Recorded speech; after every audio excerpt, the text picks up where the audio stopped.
Transport in the time of COVID, update 29th of March 2022.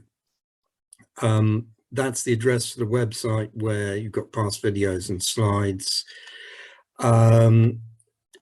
Do contact me at that address if you've got news items or you want something which I talked about which you couldn't find on our website.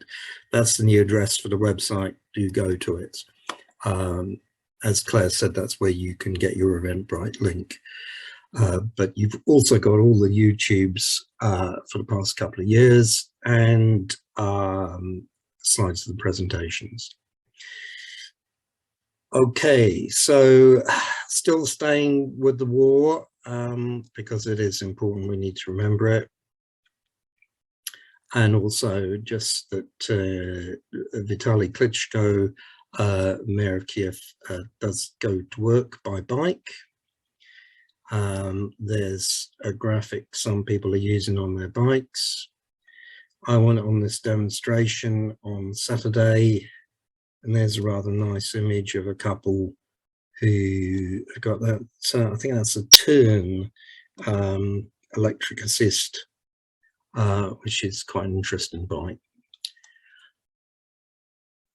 Okay, so the big news was about, not unexpected, was the Chancellor giving motorists some extra money again.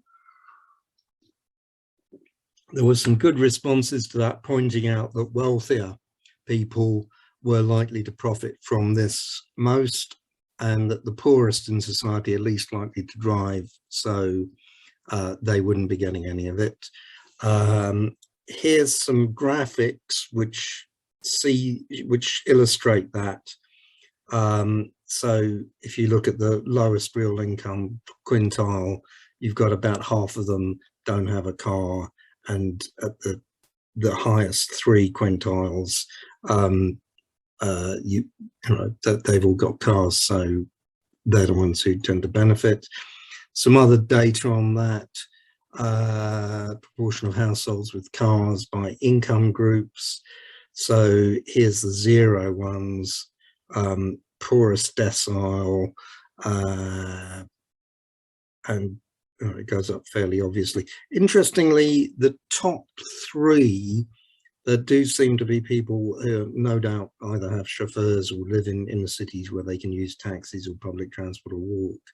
Shows that the very wealthiest don't necessarily want to get cars. Same figures there: driving license holding and vehicle availability. So you're again looking at the same sort of thing. Substantial proportions of people in the lowest levels don't have a car or van.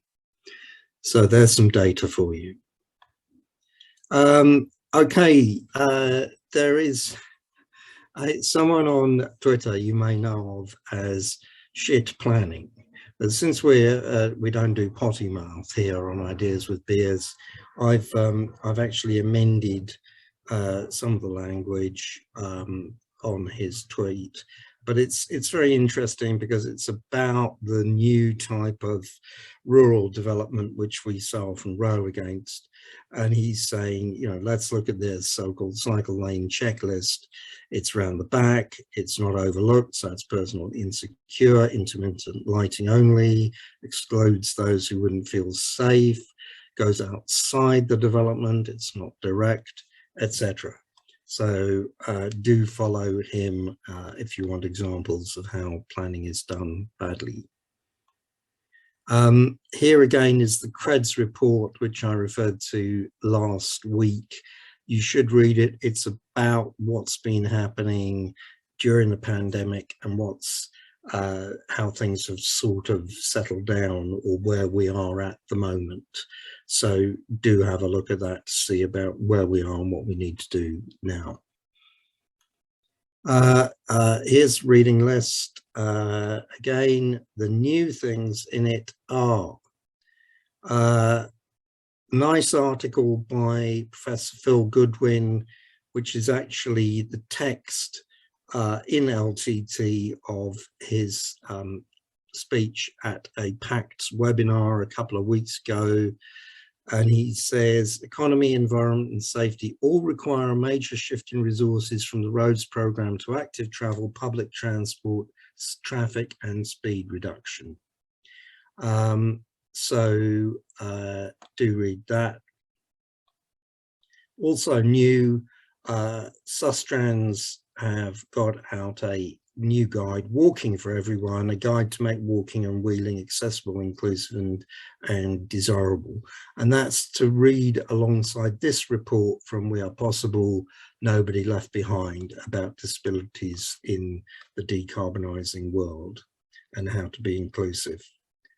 And there is a webinar with the Minister, Trudy Harrison, who's been saying some quite interesting things supporting cycling and walking. And I don't know if that ticket's still available. Go to that Eventbrite link for tomorrow at 5:30. Don't forget this play, Straight Line Crazy, about the battle between Robert Moses and Jane Jacobs. That's going to be on telly on Tuesday, 31st of May, but you can also see it live at Bridge Theatre if you're able to get there and you're not worried about getting COVID or whatever. Sir Chris Whitty says that he applauds imaginative active travel schemes during the pandemic. Get cycling to fight obesity. The idea that the UK is a country you can't actually do cycling is clearly incorrect, because 4 times as many people cycled in 1949 when there was a smaller population. Right, this could be a game changer. It's a smartphone app which gathers evidence of speeding, and that means as a pedestrian, you should be able to download this app and then get evidence of speeding, but this app may have to go through some approval process with the Home Office, so watch this space. But that's for all of you who are interested in third-party reporting. Right, now where are we with Active Travel Fund bid allocations? Mark, have you got anything quick to say here while we're at it? Only that Trudy Harrison said at the All Party Cycling Group, I don't know if Adam's around, but last week she said it would be announced within 2 weeks.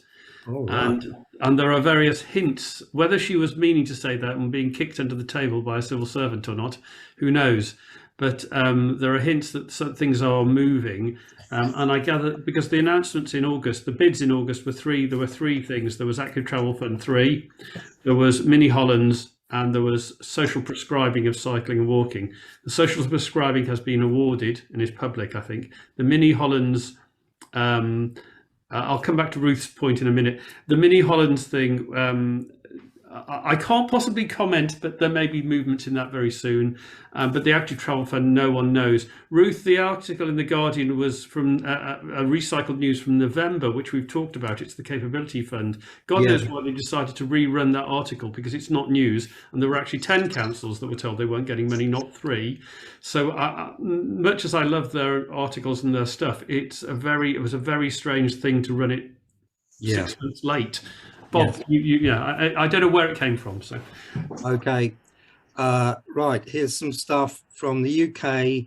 I just noticed this is on a very fast single carriageway outside St Albans, saying where there are no pedestrians, fast-moving motor vehicle traffic, few people trying to ride bikes, and if it's cycled safely, please consider other road users. Normally it just has please consider other road users up there, and it's the typical, oh well, it's road safety, we can put up any old rubbish. Someone is tapping away. Can you please mute yourself? It could be you, Mark. Thank you.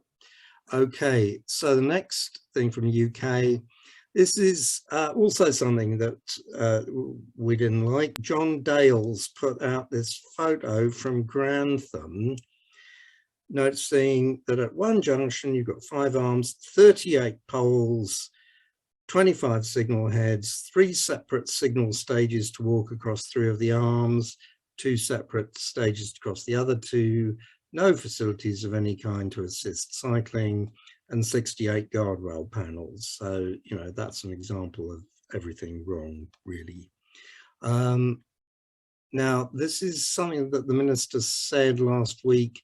And this refers to 3 areas providing 1.5 million acceleration of green transport. I'll mention one of those in the next couple of slides. That's it. Yeah, here we go. Bristol is one of just 3 cities in the country to be awarded zero emission transport city funding. £500,000, which is an enormous amount. There's 1,000 cycle hangars, which is good for active travel, and the rest is electric buses and the numbers of electric charging units. So that's another tranche of funding, as well as what Mark talked about before. Other news, oh dear, from West Lothian, spaces for people measures to be removed. That's not good news. That's again the pop-up stuff that went up initially with the 1 or 2 tranches of the first active travel fund. Someone's still tapping away. Please mute yourself.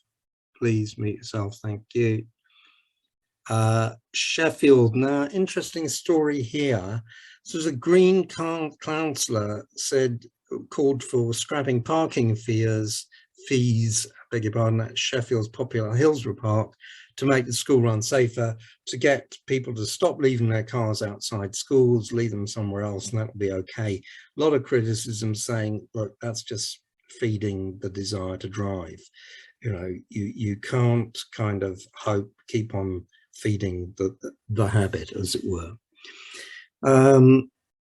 And here's a couple of studies that my colleague and friend Professor Adrian Davis has been involved in.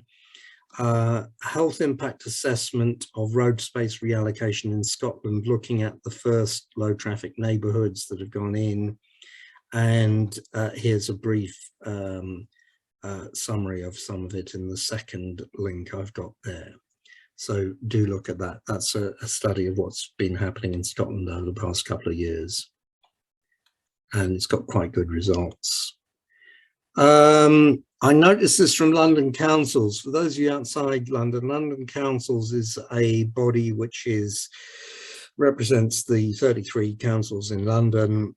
And we have different views on exactly how impactful it is on various policies within London compared to what the Mayor and Transport for London do. Anyway, they come up with a document talking about joint action on climate. And it says a target here is halving road journeys made by petrol and diesel through restricting polluting journeys and implementing and encouraging, oh dear, that word, encouraging people to use active travel options.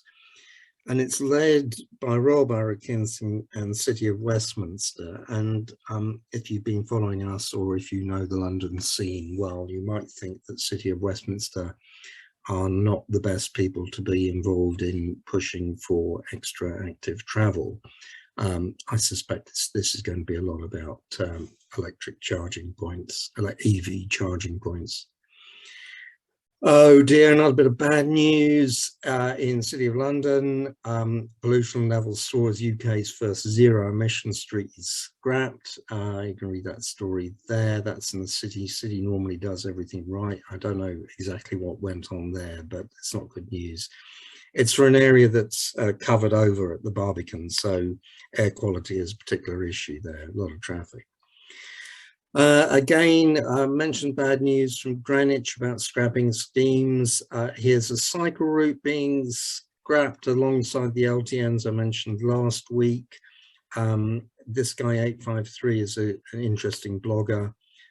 So again, there's problems with stuff being taken out in Greenwich. Quite an interesting thing from Clean Cities campaign. We may have them on sometime. Interesting news point. They're urging councils to make bike storage cheap and convenient for cyclists. More than 60,000 people in the city are on waiting list for bike storage hangars. and really we should be doing a lot more to provide secure and convenient cycle parking for residents at home. Here's Hackney Council saying, sending out a request to residents: have you a creative idea for a new parklet? Come up with your own ideas, and they'll be willing to support them.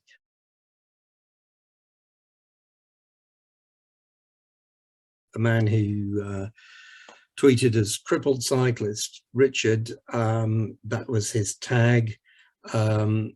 He passed away last week.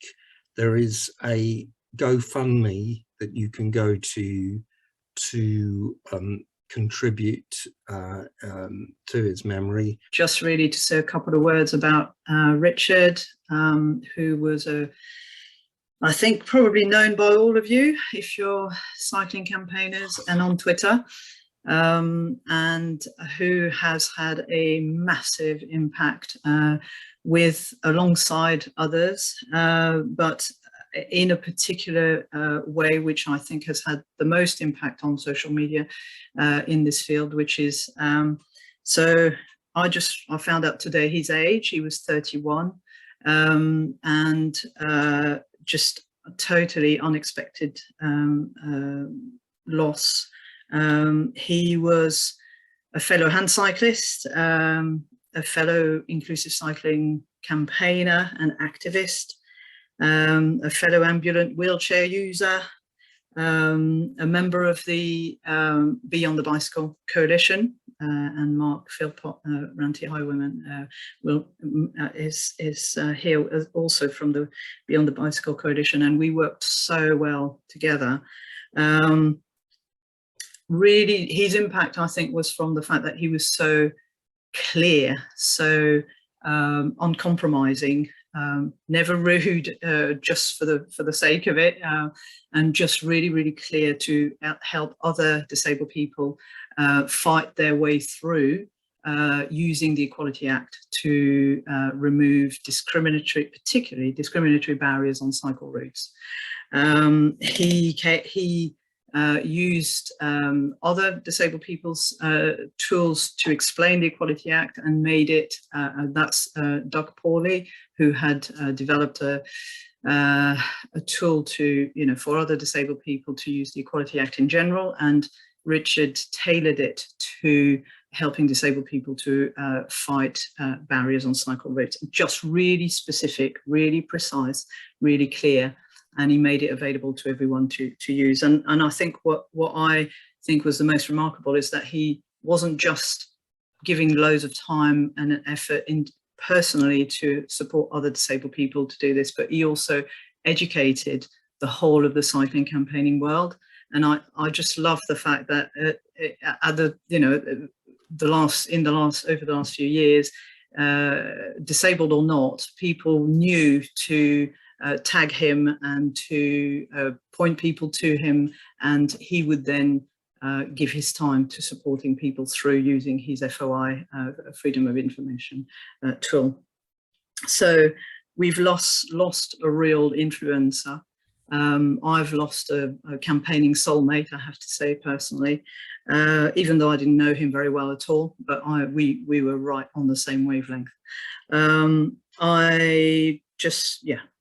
Thank you for giving me the opportunity to say a few words about Richard. We at Wheels for Wellbeing are going to be working to try and make his legacy all the more easy to build on.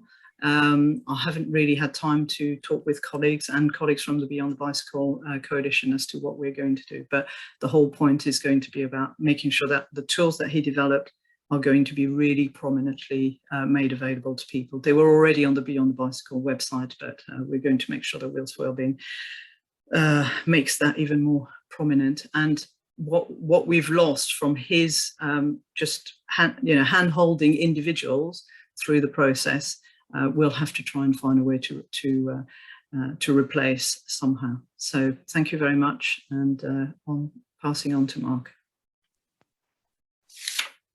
Thanks, Isabelle. So yeah, I first came across Richard on Twitter, as I think most of us did. back in spring of 2019 it happened. I've been through and checked all the dates, so it seems like I've known him for ages, but actually it wasn't very long at all. So we started talking about some very, very precise details of traffic signals, their positioning, and how he couldn't see a particular signal. I think it was on the embankment because of a particular tree and the way it had grown.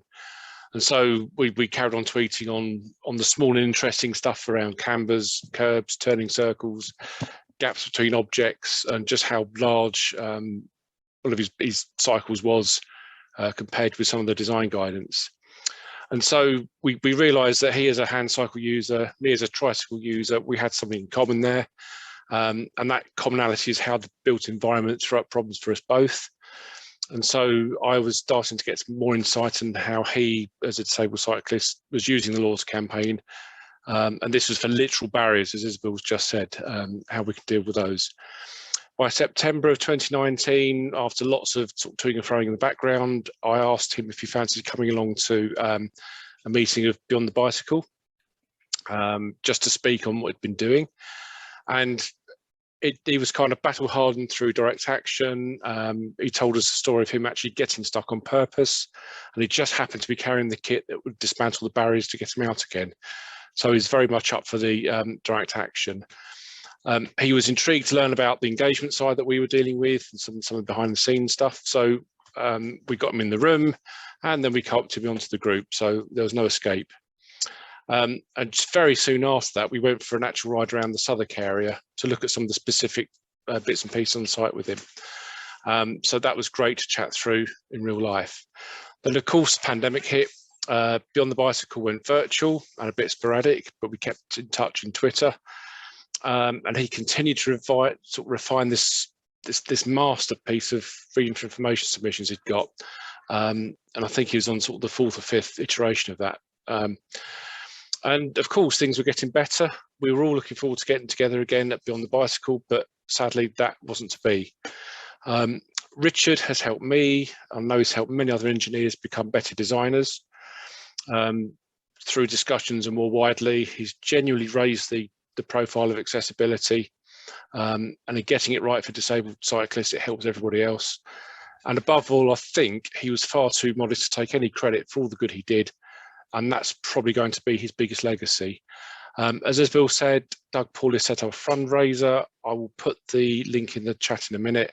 And at the moment, it's running at £7,000 out of a £10,000 target. So if you're able to contribute, I'm sure that'll be very much appreciated.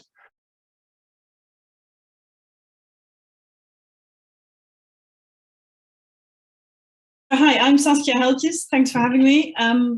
I'm the Bicycle Mayor of Bath, but Kidical Mass started before that. So I'm going to tell you about Kidical Mass Bath and about Kidical Mass in general. So the movement, I mean, I don't know that much about it, but just after a bit of Googling, I found out that it originated in the US quite a while ago. And then I think I first heard about it from Kidical Mass in East Bristol when I lived in Bath. And I thought, well, that sounds really good. But at the time, I didn't have children, so it didn't really apply to me. But yeah, some other groups have started as well quite a while ago. And in Germany, it's gotten quite big. So there's lots of cities and they've got really good engagement as well.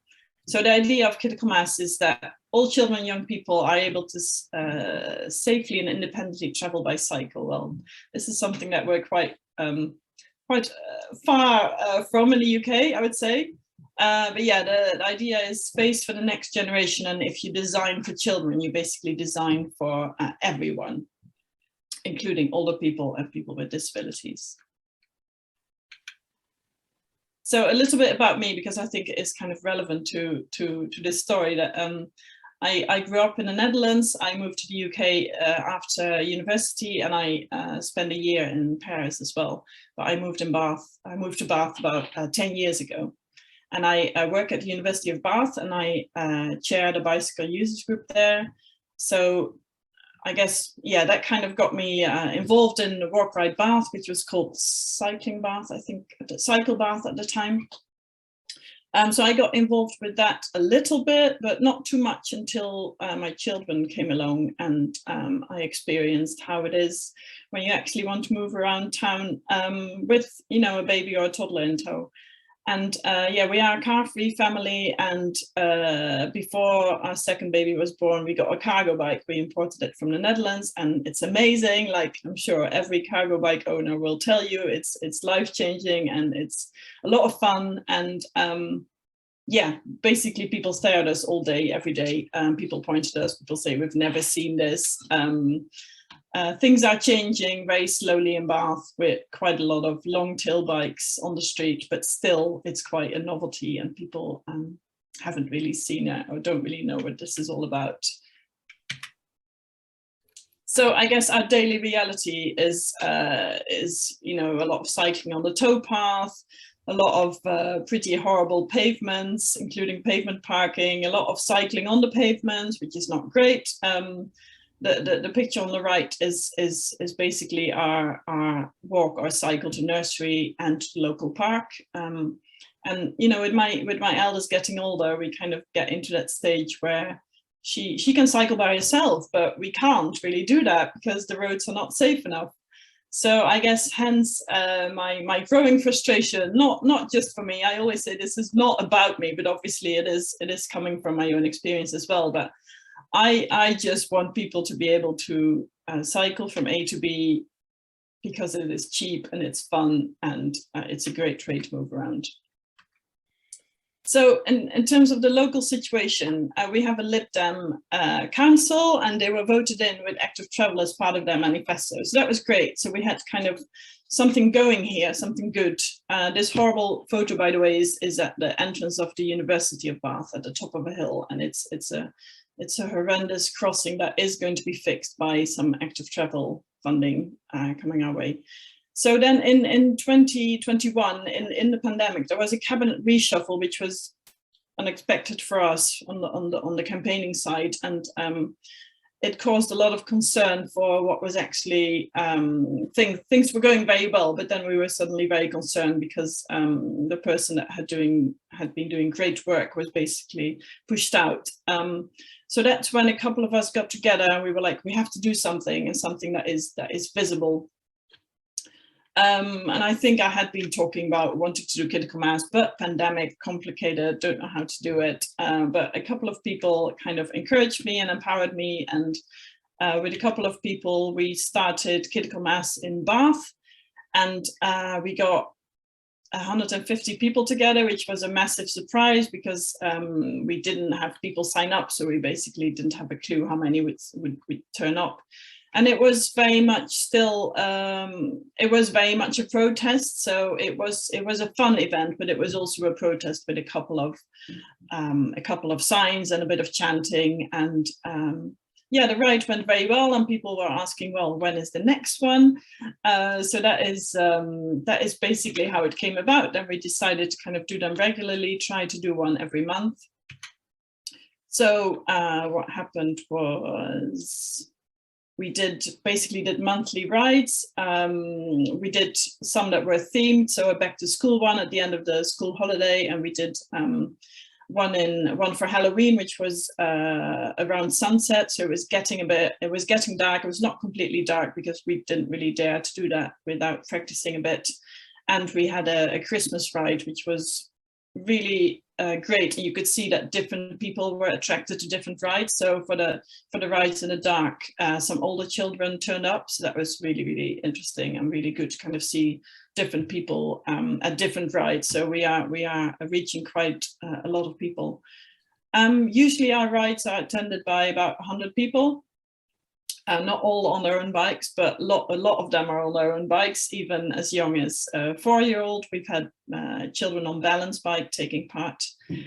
Yeah, and I guess Kidical Mass really gives children a voice, and it's like, safety in numbers really works, and these children get the chance to cycle somewhere where they usually can't cycle. So we usually stay in the center of town, but even that is a place where most children in Bath wouldn't cycle with their own family, let alone alone. So Kidical Mass is very much about show, don't tell. So we show to each other that we want to cycle, and we also show to others, so pedestrians, motorists, that yeah, we want to cycle, and we need the safe space to do it, because we don't always have this massive group to keep us safe. So our rides are like at a very busy time in the weekend. So on a Saturday morning at 11 a.m. So the city is really busy with people shopping, and that's when we ride, and we go through some areas that are close to motorized traffic but have got a lot of footfall. So we hand out leaflets, and we've got very big flags on our bikes, and we've also become more professional by having like a little sticker book for the children, and they can collect the stickers, and then when they have a full booklet, they'll get a prize. And all of this kind of very joyful but very very direct action got me into thinking about applying to become a bicycle mayor. So that happened in October, and yeah, my main thing is Kidical Mass Bath, and kind of the focus on safe infrastructure, because we want our children to be able to cycle.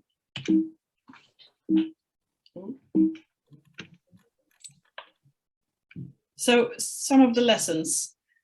You need quite a lot of volunteers. I think I was at an Ideas with Beers before, and it was from about Infrasisters in Edinburgh. And yeah, you need a lot of volunteers to keep a big group safe. And especially because there's children involved. Yeah, we have to keep them safe, and it's not just at the front, it's not just at the sides, it's at all angles, because we have had drivers trying to overtake us dangerously. Another thing that we found out really early on is you have to capture the event so that you can shout about it later on. And we've had a really amazing professional photographer. This is one of his photos. And we've also had a professional filmmaker, film director. And yeah, these pictures then give you the chance to kind of put it on social media, put it on your next poster. So this has really helped us.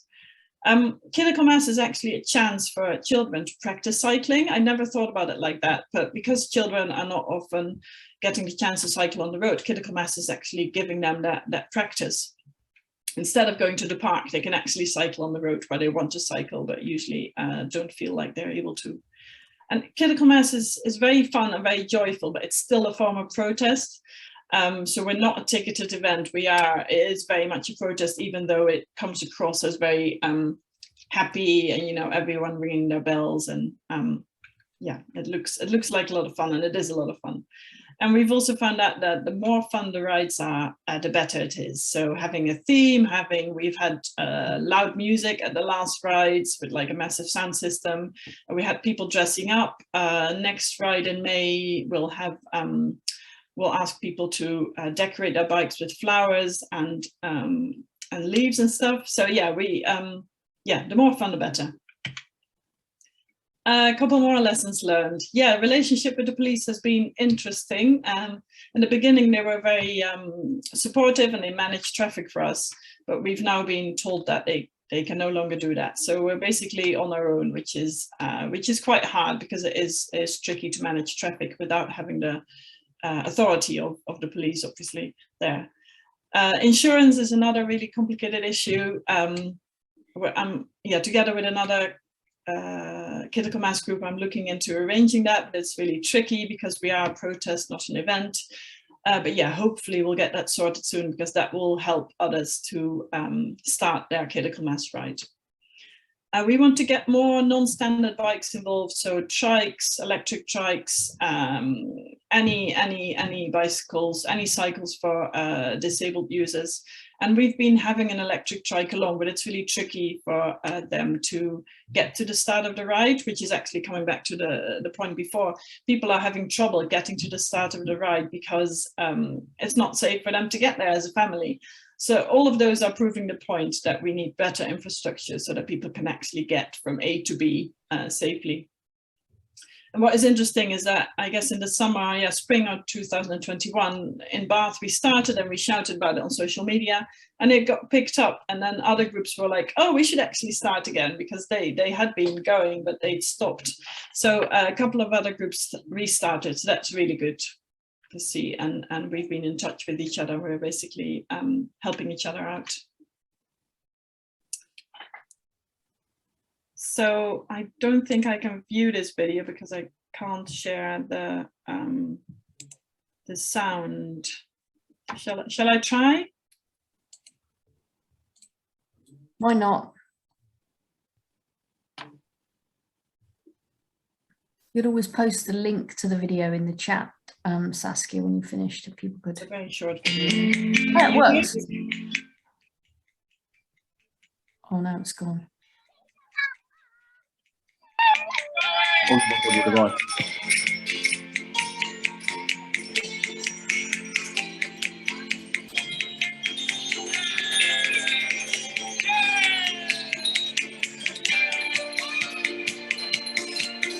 Kidical Mass is a fun family protest to encourage better cycling provision in Bath.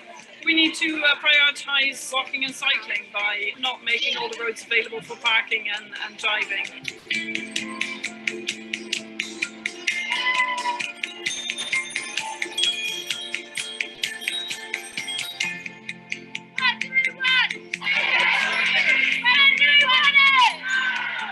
I want for my children to grow up in Bath and to be able to cycle wherever they want. If you give them the safe streets, they will go out there and they will have fun and they will live a healthier life, and we'll stop getting rid of the pollution problems. And it's about getting lots of families cycling together. It's really nice.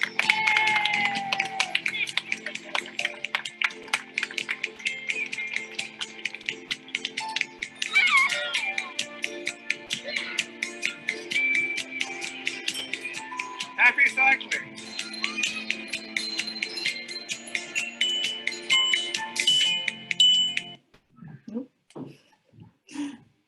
Sorry about that. So yeah, I guess the last thing I want to say was there'll be a weekend of global action on the 14th and 15th of May, and this is led by our friends in Germany, and they're doing amazingly. They've had, yeah, you can see on the map, they've got lots of cities involved. So yeah, this is basically an invitation for you to set up your own Kidical Mass ride, or kind of encourage someone to set it up. We've got quite a lot of UK rides already involved, and the guys from Germany have given a webinar for UK and any other country, and that was quite well attended. We'll do another webinar for the Bicycle Mayor network. So I guess one of my questions that I wanted to throw into the group was, would it be worthwhile setting up a kind of more formal Kidical Mass UK group to see if we can get more organized? Like in Germany, for example, they have national asks to the government. So it's a very simple list of like 3 or 4 things. But yeah, I'm thinking, would that be something that would be helpful? But yeah, any questions, please let me know. Who are you? This is Fia. Hello, Fia. Has she been on the rides with you? Yes, of course. Can we get a thumbs up, thumbs down? Phew. Saskia, that really, like, fantastic talk. So I've been involved in actually leading Kidical Mass in London for the last couple of rides we've done. But the one question I had for you was, and I've just discovered the Facebook group, so I'm really sorry if you've already put this on your Google Doc on the Facebook group, but maybe for the benefit of other people here, was really just talking about route planning. So far in London, Kidical Mass has, generally speaking, used the protected cycleways in central London. Now, I know obviously that might not be the case. I'm not familiar with Bath, so I don't really know what the infrastructure is like in Bath, but I'm going to take a guess and say it's probably not the same. So the question is, how do you go about route planning for Kidical Mass in Bath, and what advice would you have for possibly, you know, if you're going to organise Kidical Mass elsewhere? I'll take London as the example. I'm based in Lewisham and also in Cambridge. If you're going to organise it somewhere where there isn't cycling infrastructure, as such. What advice would you give for someone trying to organise that kind of ride? Because essentially it's a protest ride asking for more infrastructure, right? So how would you go about that? Yeah, very good question. I think we started with a ride that was a fairly safe option. So basically city centre roads that are either one-way streets are really good because it's easy to keep the group safe, or they were roads that were shut for motorized traffic for during the day. But then I guess when we had like our fourth ride, we went on Queen Square, which is a massive 2-lane square. So I think we have been braver when we get further. So I guess we started with the routes that I would cycle on if I would go into town. Can you? But yeah, you're right. We haven't used any of the leisure paths, so none of the canal tow paths, because it's well, no one would see us, first of all. Second of all, it's a shared path, so it's not good to go on there with a massive group. So we've decided that's just not the way to go. So yeah, we basically only use roads, and yeah, there's no protected cycle lanes, so that wasn't even an option for us. But our routes are quite short, therefore, so they're like 2-3 miles. So this was iBike Party on Saturday in London for Earth Hour, and I just thought this was such an extraordinary setup, this family. I've never seen it quite like that before, so I just wanted to kind of share that, but I'll stop sharing now. I think it's rather lovely. Saksia, that was fantastic. On iBike Party, they use, in answer to Alex, they use marshals to stop cork, basically. So it's a bit like Stop Killing Cyclists protest. So we didn't have police permission, although I suspect they sort something up, but they use a lot of marshals, and that works very successfully. I just wanted, as a fellow Dutch person though, one, I noticed they're all on flat bars, but I think there was a picture of you in the video and you've got the curved bars. And I just wondered, you know, I always think curved bars or swept back bars are much nicer for children and safer and give them more control. So I just wondered if you had an opinion on that, or is that me presuming? And the other, in terms of accessibility, someone put on my Facebook page today, they've come from Copenhagen with a Christiana bike and simply have nowhere to store it. So she's thinking of having to give it up, and what Bath provision might be for families who want to use alternative bikes. Thank you. Hi, Ruth.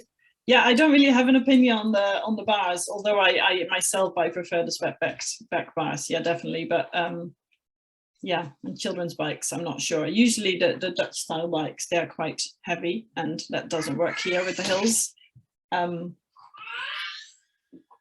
Sorry. Perfect timing this. And then did you ask about cycle storage? Yeah, it's a massive problem here, and it is on the Journey to Net Zero plan from the council, but it sounds like it could be, it's like medium to long term, which could be 10 years away, which is, in my opinion, just not soon enough. So I guess, yeah, that's one of the things I try and keep campaign for, so that we get cycle storage on street, like they will be getting in Bristol. So it will be very good to see that example from Bristol. A couple of things really. Well, I mean, one is again about routes. I know Bath is quite a hilly place, like Bolton here. When we do Critical Mass here, which has anything up to about 5 people on it. But if you, the hills aren't a big problem with adult bikes with gears and everything, but with kids on balance bikes and bikes without any gears, how does that work out? Well, we've not done any massive hills, but yeah, we've done little hills, and it's okay. We go slow anyway. So yeah, I guess some children are really keen and they race up the hills, and others are a bit slower. And yeah, you really have to make sure to kind of keep the group together. I guess keeping the group together is one of the hardest things. And we have built in like little loops so that we can kind of get the group together in case we split up. But yeah, yeah, we basically just don't go very fast, and the children get support from adults if needed. Okay. The other one is getting the word out. I mean, I mentioned now a Critical Mass, which has been going since August now. In fact, our highest number was 21. and we find it really hard to get the word out and just make people aware of it. How do you do that? Yeah, I mean, we use all the usual, social media, posters in libraries, cafes, but one of the most powerful things is WhatsApp parents group. So most schools have a parents group either on Facebook or WhatsApp, and we have a contact for each school, and then either it gets into the school newsletter or it gets onto the parents WhatsApp group. So that is all quite a lot of work, but it does really help, and yeah, it does really work.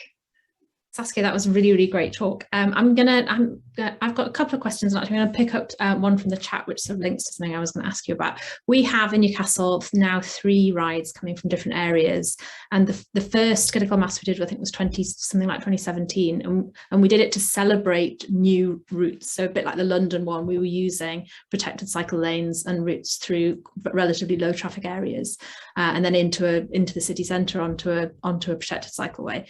With the third route we've added comes from an area which is much, much worse for cycling into the city centre, and it has been, I think, a bit more challenging for people, sort of trying to figure out that route. But one of the reasons that we have a number of routes is so that we can get people from different parts of the city in. And I wondered what you did for whether do you always do the same route, and how do you get people to the starting point? And actually, Mike in the chat's also asking how, because we generally like people just drift off at the end and go home from wherever we've ended up. So whether you kind of had any kind of advice on how to organise a route so that people are happy to get to the starting point, and do you finish at the place that you start? And what kind of finish point do you have? Because we've, like the last one we did, we ended up in a park, but we haven't always. Sometimes we end up in the city centre, and I just wondered what your experience of that had been and whether you had any advice. Yeah, thanks, Sally. Yeah, we always end up in a park, and yeah, that's really important. And I guess we could actually do more by then offering an activity. We just haven't got around to that yet. But yeah, definitely a park with like an invitation to stay for a picnic.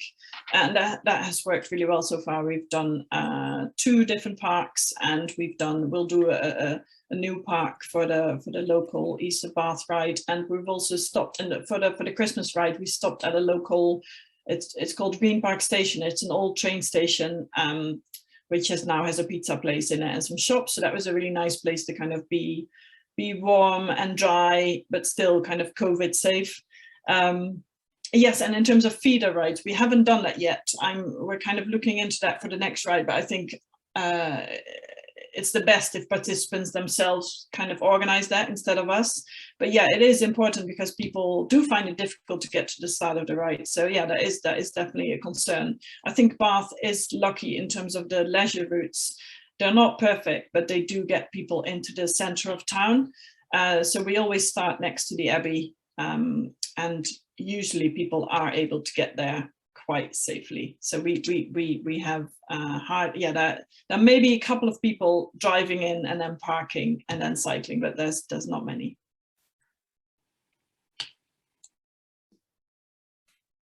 Thank you very much, Saskia. That was, really nice to get your perspective and perhaps give people a different angle on protests, really, and involving families. And parents' WhatsApp group sounds like a top tip.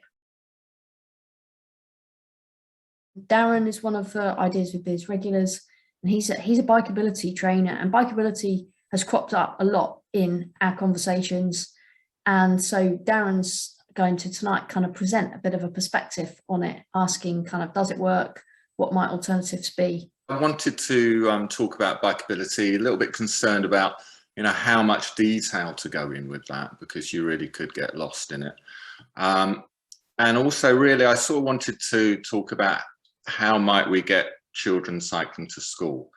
I have actually written this down, so I hope this isn't going to sound too sort of formal. I am going to be reading as I go along, okay? So what we've got on screen here is the overall cycling levels in the UK. So not so great, really, to be honest. 1%. And this is travel to school, 2% of secondary school children, 1% of primary school children cycle to school. And the two age groups most likely to own or have access to a bike, 5 to 10-year-olds, 11 to 16-year-olds. So what does that tell us? That cycling levels in the UK are extremely low, both generally and as a percentage of children going to school, yet children are the people most likely to have a bike. So a little bit about why children do not cycle to school. These are some of the barriers here. Parental perception of road danger, peer pressure, etc., etc. So if these are most likely to have a bike, if children most likely, then where do they cycle? Okay, so I'm going to just read this out. Nearly always it will be off-road, on the pavement, outside the house, on the estate, in the local park, occasionally on a special day out, maybe at a country park or part of a family-orientated group ride London, Kidical Mass even. All good stuff, obviously. Older pre-teens and beyond, where they may visit the local skate BMX ramps or, God forbid, join bike storms. Where a parent is particularly keen cyclist, there may also be the option of track, road, mountain bike riding.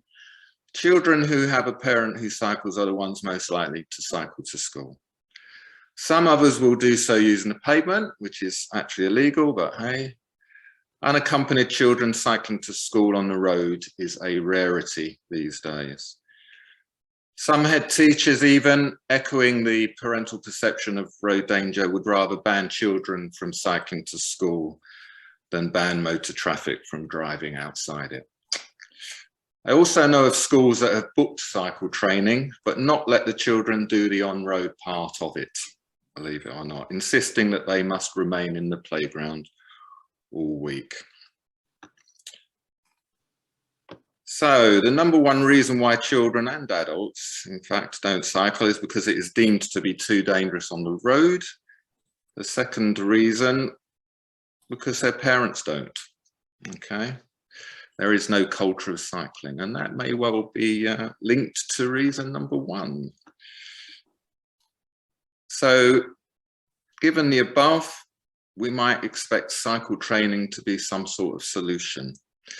Yet its long history, it was rolled out nationally in 1958 as a National Cycling Proficiency Scheme, has simply accompanied cycling's long decline while failing to improve matters in any significant way. Bikeability, which is today's iteration, has its uses certainly, but it hasn't helped get children cycling to school. Since its inception in 2006, the percentage of children cycling to school has remained exactly the same. That's 2% secondary, 1% primary. In the Netherlands, 75% secondary and 49% of primary school children cycle to school. So, parents and grandparents often have fond memories of taking their cycling proficiency test. It was a rite of passage, as it still is for children now, but many of these same people wouldn't dream of cycling on the road now. Since the advent of bikeability, the percentage of motor vehicles registered in the UK has increased by over 40%, from 27 to 38.3 million.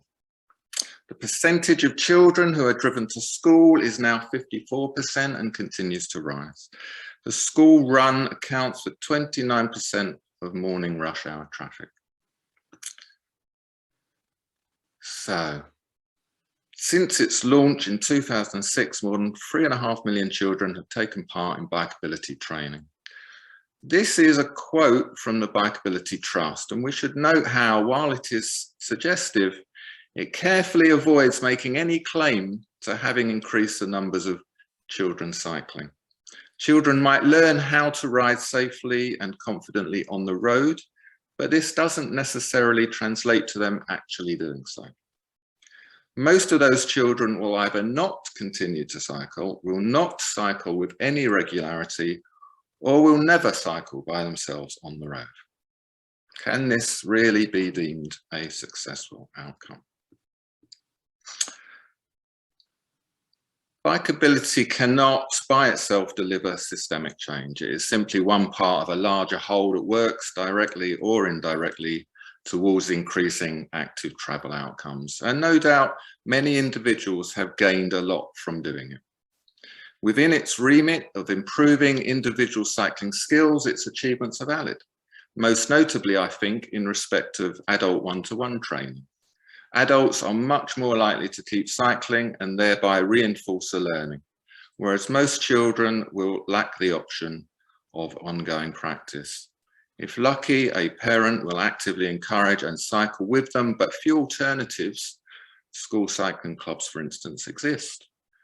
Bikeability level 2 usually means 6+ hours training and that's it. Current DFT investment in children's cycling is focused squarely on bikeability. The department has recently doubled down on this approach by increasing its annual funding for training to £20 million, while making most of the extracurricular Bikeability Plus modules, which were designed to complement and support the core training, unavailable to DFT-funded grant recipients, i.e. all local authorities. However, the Trust did also launch a widening participation fund, now ended, which looked to sponsor alternative training-based learning. This was something that one industry insider suggested was a tacit admission that the Trust's priorities are topsy-turvy. If you ask cycling instructors, including some who run their own training schemes, about these sorts of things, most acknowledge misgivings about bikeability, far beyond the many valid gripes about the precarious work. The main takeaways in terms of training are that we should focus on basic control skills, learning to ride and group rides in primary school, and offer levels 2 and 3 on-road training in secondary schools, which currently rarely offer cycle training, ideally as part of the curriculum.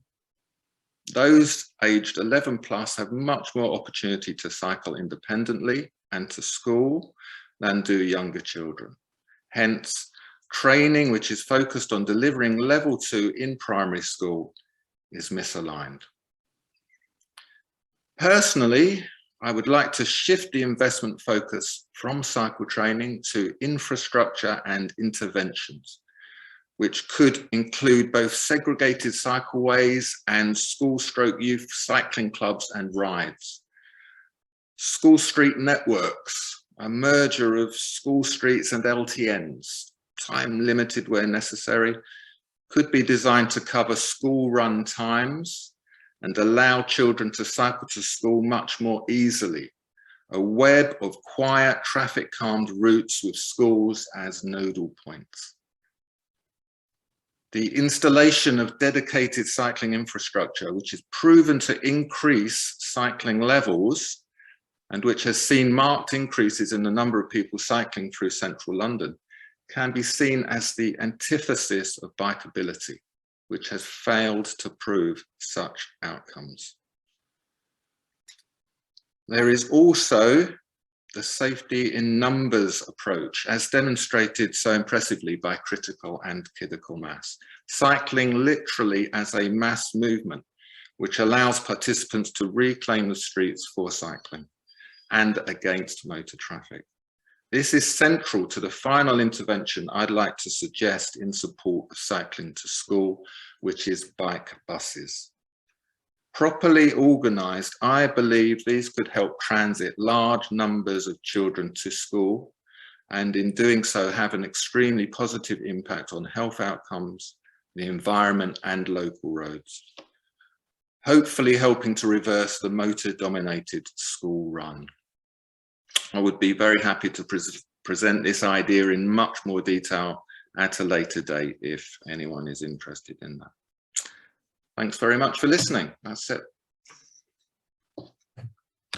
Thanks, Darren. Really very, very good. You've laid it out line by line by line by line perfectly. I live in Chiswick, which is Hounslow, and we happen to have a really, really good traffic officer who bids and very successfully for funding for cycle training.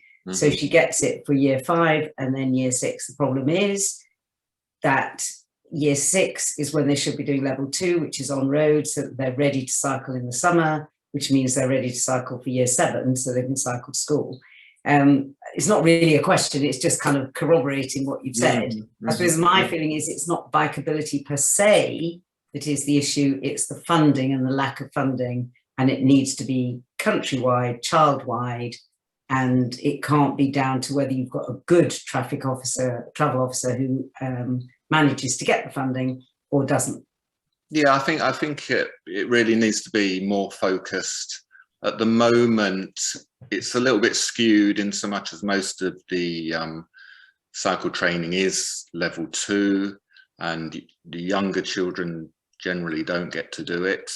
And I personally see many children who are on the level 2 course who can't ride a bike, you know, and they shouldn't be on the course. I'm not supposed to teach them, but I do always find a way, you know. And the point that I was trying to make as well is essentially that so many of those children will not ride. You know, there are always exceptions who can really gain from doing that level 2 at that age. I think the general consensus is slightly older for the majority of children. And I don't want to say no to training, because I recognize, obviously, having done it for a very long time now, that it has plenty of benefits. But I think we could look at perhaps shifting the way we fund and what we fund in order to actually get children cycling, which is not happening at the moment. And that is the concern that I have. Thanks. Thank you, Darren. Beth. Hello. Yes, thank you, Darren. I didn't put my hand up immediately just because I was trying to kind of digest and sort of think of a good question. But I have very recently taken on overseeing bikeability for my local council. So I'm just getting to grips with it all. But as far as, I might get this wrong, but I think what we do at the moment, we do a little bit of balance with some schools. Just started in sort of trying out Learn to Ride, which seems to be really well received. And then we tend to do a level 1 and 2 combined in year 4, 5 or 6, depending on the school. And some level 3, but we usually sort of run out of time to do level 3. Yeah, it's very and the experience we have is that senior schools just aren't that interested, like they haven't got the time in the curriculum, they don't see it as a high priority. And so trying to get more level 3 is really difficult. But what I was going to mention was, I thought it was really interesting where you said that you thought it was being done kind of too young, because actually I get quite a lot of emails from people saying, I want my child to ride with me, and they're too young they're not allowed, they're under 9, they're not allowed to do bikeability. But I think that's because the types of people that are willing to even consider letting their children ride on the road are families who are already cycling a lot. Absolutely. And so, yeah, there's this disconnect really, whereby the kids that really need the training are in the families where the parents don't cycle at all. So, and I'm not sure what that is. Not really a question, it's a statement. I don't really know what the answer is, but it's really, really difficult. And I think it's great that the government are funding it, but as I said in the chat, I think it's a really convenient way to throw a load of money at a problem without actually having to inconvenience motorists by doing things like roadworks and, you know, cycle lanes. Very much so. I mean, there's no easy answer beyond, you know, reorganizing it to a certain extent and looking outside of it, I think, to actually see how we can get children cycling, because I think the point is the children that are cycling are going to be those children of parents that are cycling, and not anybody else. And that is, you know, that's not enough children to begin with, and it also is a very particular type of child, to be very honest. Mostly. And to be really honest, I mean, I'm a committed daily cyclist, and I work in active travel, and my eldest son has recently done level 1 and 2, and even I am still like really reluctant to let him cycle on the road, because from my house there is literally no safe journey in any direction that I'd be happy with a 9-year-old cycling. And you just think, well, if I'm not prepared to do that, then it's no wonder that no one else is either, you know. And children have to keep practicing, you know. It has to be ongoing. They get a very, very limited amount of training, and you know, there are a lot of children that I see coming through level 1 and 2, and you know, we may actually more or less complete the syllabus, but should they be riding necessarily? Are they really ready? Well, you know, maybe not, certainly not on their own, but they need to just keep cycling. So, you know, finding a way to actually get children cycling in a safe way, that's been, you know, my thinking, what I've been trying to wrap my head around, really. How can we do that? Thanks, Darren. We've got a couple more people wanting to ask questions, and I was just going to pop the screen up to share something that that I've been working on relating to this. These are the cycle to school rates from Manchester, which are where I'm based. Right. And I've kind of highlighted here, you know, you've got for under 10s, and we know that most of this age group live less than a mile from their school. 9 out of 10 of them probably live a mile from the school. So this is good. 53% walk. Yeah, walking is always generally a third are driven, and less than 1% cycle. And that's obviously for under 10s, and it's the number who walk is almost half when they get older. But a lot of them are getting school travel. And obviously the bus and the coach, they're, you know, being driven as well, not a private exactly car. So what I'm going to say, one thing that we know works is school streets. So we've run some trials locally, and we did traffic monitoring while the school streets were on, and this is a graph which I won't expect you to sort of pour over now, but you know, we just in the 2 days we ran the school streets, the graph on the left's like normal traffic, graph on the right is during the school street. You can see during 8 o'clock in the morning, the amount of cycling and walking has gone up. Cycling by about 70%, walking by about 50%. Not quite as much in the afternoon, but you can see the traffic has kind of more spread out in the afternoon.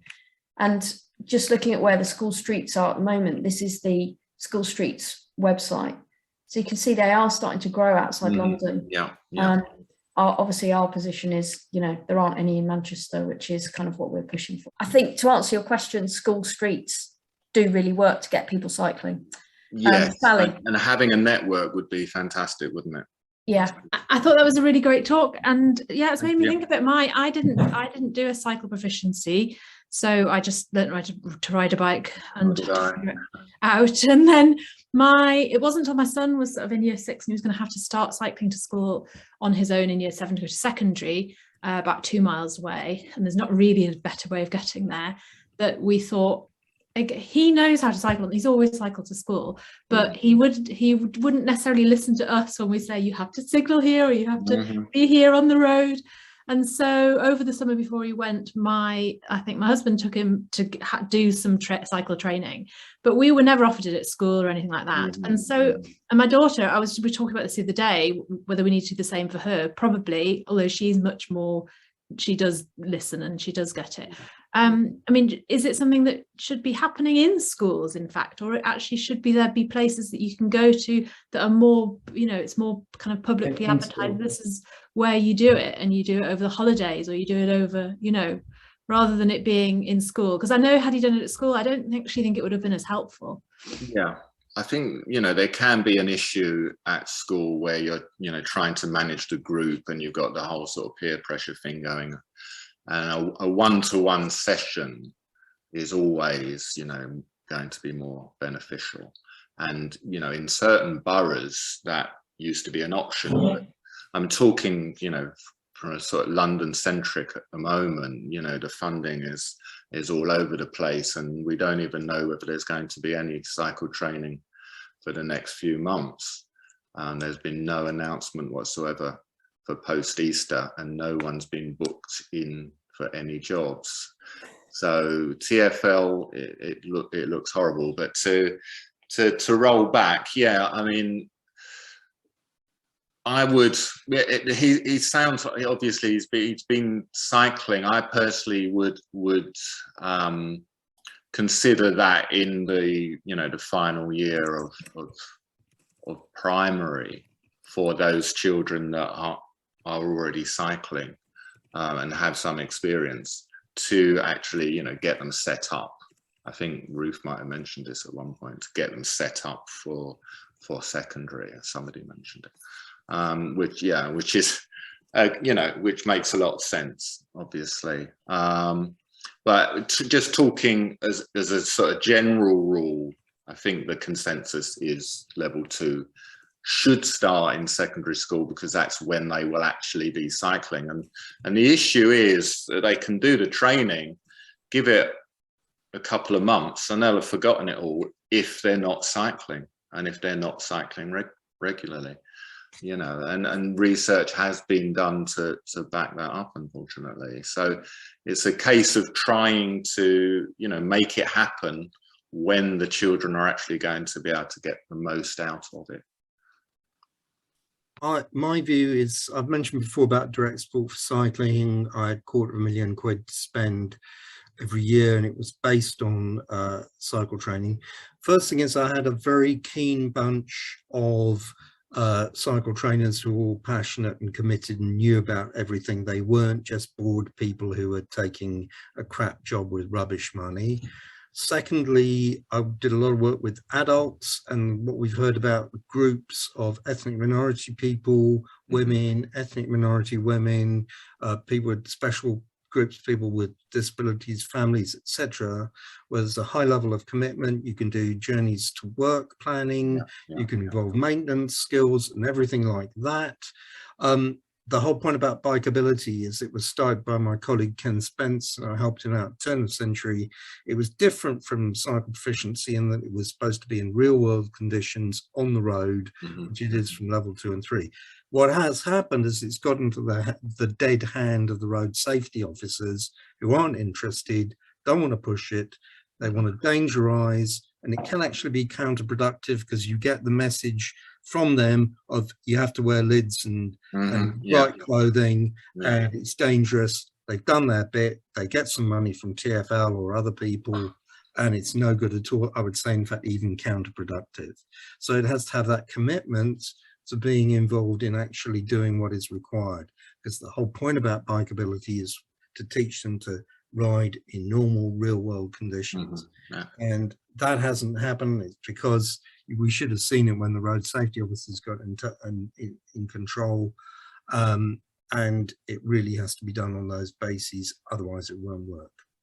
Yeah, I absolutely agree, and I think ideally the children then need to be cycling on a consistent basis. Yeah, absolutely. And that's what falls down at the moment as well. Yeah. Thanks, Darren. I'm from the era when I did cycle proficiency, which I also did on horseback proficiency, whatever that's called as well, which is an interesting thing to add to the mix. But I just wanted to ask if you had an opinion. I mean, I don't think it got any much traction, although it's got months to go. And I don't always get onto ideas of beers at the beginning, so it may have come up before and I missed it.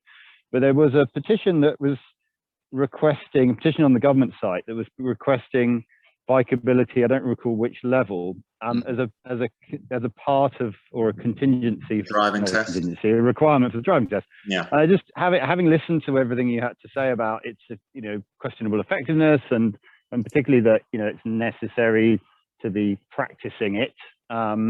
which comes as second nature, I guess, to all of us. We don't think about the fact we've been off the bike for a bit and, you know, reacquiring the skills.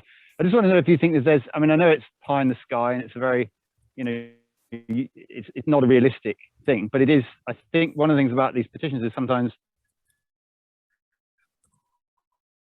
you can't, it's very implemented, but it's the way, and they're very badly phrased. But if you were to phrase them correctly, and I think this would be one that would be quite interesting, being able to get an answer from the government that answers the specific words you have used in the petition can start a conversation, possibly. And I just wondered if this was a conversation that could you write the correct petition and get enough signatures, whether it's even a conversation that's worth having, I suppose.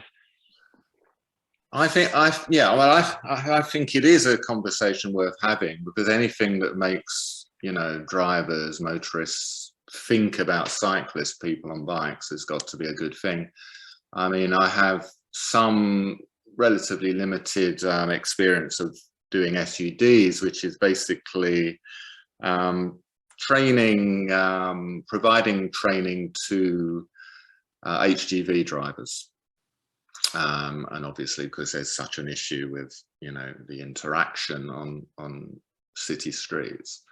And part of that is to get the HGV driver on a bike and get them to feel what it's like, where they might expect to be, as opposed to where they should be, etc., etc. So it, you know, it actually gets them to be thinking as a cyclist, and from that point of view, the general sort of feedback is, goodness gracious, you know, it's an eye-opener for the vast majority. I mean, there are, you know, some that do cycle anyway, but it's generally an eye-opener, and I think that's got to be a good thing. I don't think it's spoken about enough within the, you know, sort of driving instruction at the moment. I certainly, it wasn't covered very much when I did my instruction, and that wasn't too very long ago. So, you know, I personally would be in favour of it. I know it has been mentioned before. There was a petition before some years ago, which actually got quite a lot of people signed up. But, you know, at the end of the day, it just sort of, it didn't make it over the fence, so to speak. But I personally think it's a good idea. You know, I can't see that it's a bad idea for people that are driving, you know, vehicles that can do a lot of damage to have a much better understanding of the people that are using the road space. Some great talks tonight, as usual. So Break have just put out their safety thing, in which they say children under 10 should not cycle on roads. They should keep cycle paths away from motorised traffic, if only there were. And children should always wear a helmet when cycling to protect their head if they fall off. Well, you know that I have different views on that quite strongly, but they've asked me to talk to them about it. I think, Darren, you've brought up the thing that I've been banging on forever. If we can get our children cycling long term, we get the next generation, the next generation, the next generation. Saskia, I think the difference in Holland is that all children have been on a bike with their parents, so therefore they transition to cycling. My local bike shop says that parents come in and buy their kiddies bikes for the children, but very rarely for themselves. And this is an issue that that we do see. I'm going to the Green Alliance thing tomorrow in London because I'm lucky enough to live there. So I will challenge Trudy Harrison on some of the things that she's been saying, and lovely Adam Tranter will be there, so it'd be nice to talk to him. But thank you, everybody, and safe cycling for the rest of the week.